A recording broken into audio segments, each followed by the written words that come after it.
अगर आपके गले में खराश हो, जो कि सर्दियों का मौसम आ रहा है इसमें ज़्यादातर होता है, सुबह सुबह आप सौंफ चबा लीजिए। इससे आपका बंद गला खुल जाएगा, यानी कि गले की खराश की जो समस्या है वो आसानी से इसके माध्यम से आप दूर कर सकते हैं। आइए दूसरी बात जानते हैं। सिंघाड़ा आप जानते हैं एक फल है, इसको खाने से फटी हुई एड़ियाँ ठीक हो जाती हैं। यानी कि सर्दियों में समस्या होती है कि लोगों की एड़ियाँ फटने लगती हैं, स्किन फटने लग जाती है, तो इसके लिए बेस्ट है कि आप सिंघाड़े का सेवन कीजिए। इसके अलावा शरीर में किसी भी स्थान पर दर्द या सूजन होने पर इसका लेप बना करके लगा लीजिए, आपको तुरंत लाभ होगा। इसके अलावा जामुन के बीज को अगर आप बारीक पीस करके पानी या दही के साथ लेंगे तो कैंसर और पथरी के लिए ये लाभदायक औषधि के रूप में कार्य करेगी। जी हाँ, जामुन के जो अंदर बीज होते हैं उनको आपको बारीक पीस लेना है और रख लेना है, पानी के साथ या फिर दही के साथ इसका सेवन करना है। कैंसर जैसी घातक बीमारी आपसे दूर रहेगी। इसके अलावा वजन आप कम करना चाहते हैं तो इसके लिए नींबू और धनिया का सेवन कीजिए, बहुत लाभदायक होता है। नींबू के रस में विटामिन की मात्रा होती है। एक गिलास पानी में धनिया और नींबू का रस मिला करके घोल बना लीजिए और घोल बना करके इसका सेवन कीजिए। आपके पेट की चर्बी कम करने में ये बहुत ही लाभदायक औषधि के रूप में कार्य करेगी, क्योंकि ये गुणकारी है अगर आपको पेट को ठीक करना है तो। इसके अलावा पत्थर चट्टा का एक पत्ता लीजिए और 4 दाने मिश्री पीस लीजिए। जी हाँ, और 1 कप पानी के साथ खाली पेट पीजिए। इससे पथरी की समस्या कैसी भी है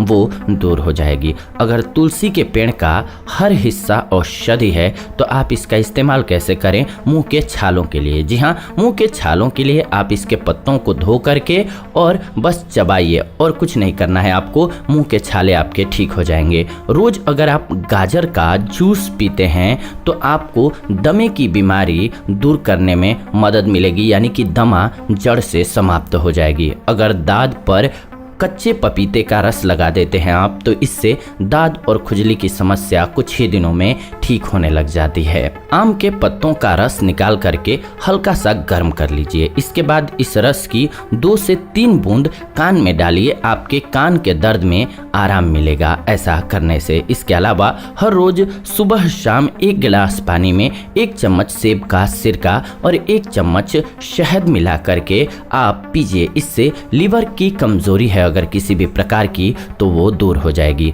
अदरक और गुड़ मिला करके रस निकाल करके रस की बूंदें नाक में टपकाइए, इससे आधा सिर का दर्द दूर हो जाता है। यानी कि आधे सीसी के दर्द से परेशान हैं तो आपके लिए ये बहुत अच्छी औषधि है। जिन बच्चों की शारीरिक लंबाई कम होती है या फिर शरीर कमजोर होता है उन्हें प्रतिदिन पपीता खिलाना चाहिए, इससे उनको लाभ होता है। रात को सोने से पहले ग्रीन टी पीजिए, इससे शरीर का मेटाबॉलिज्म बढ़ता है। यही कारण है कि इससे रात भर आपका वजन कम होता है। 6 से 7 काली मिर्च में थोड़ा सा मक्खन और शक्कर मिला करके रोज खाइए, इससे आपका दिमाग तेज होगा। ये शरीर को गर्म रखती है। जी हाँ, कौन सी औषधि? शकरकंदी। जी हाँ, शकरकंदी कार्बोहाइड्रेट और डाइटरी फाइबर से भरपूर होती है, इसीलिए आपके शरीर को गर्म रखती है, तो सर्दियों में इसका सेवन जरूर करें। एलोवेरा जेल लगाने से स्किन आपकी सॉफ्ट होती है और झुर्रियाँ आने की प्रोसेस धीमी पड़ जाती है और स्किन की हीलिंग प्रोसेस फास्ट हो जाती है, तो इसीलिए एलोवेरा जेल का इस्तेमाल कर सकते हैं आप।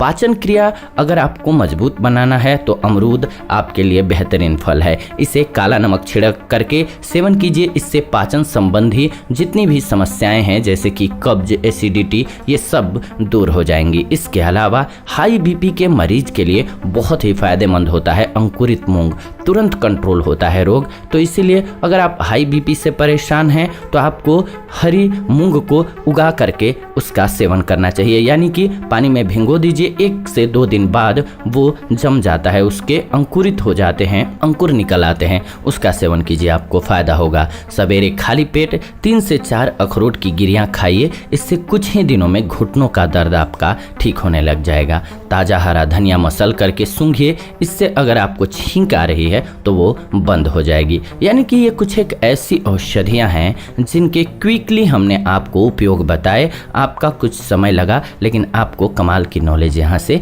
ज़रूर मिलती है। तो इसीलिए चैनल को सब्सक्राइब करके हमारे साथ जुड़ जाएं और बेल नोटिफिकेशन को ऑन कर लें। साथ ही साथ वीडियो को लाइक शेयर एंड कमेंट जरूर करें ताकि अन्य भाइयों तक पहुंच सके और हमें भी इससे इंस्पिरेशन मिलती है कि आपके लिए और अच्छी जानकारी एकत्रित करके जरूर लाएं आप सभी के लिए। फिलहाल आज की ये वीडियो रही आप सभी के लिए। विदा लेते हैं इस एपिसोड से, जुड़ेंगे नए एपिसोड में नई जानकारी के साथ। तब तक आप सभी खुश रहें, स्वस्थ रहें। धन्यवाद, नमस्कार दोस्तों।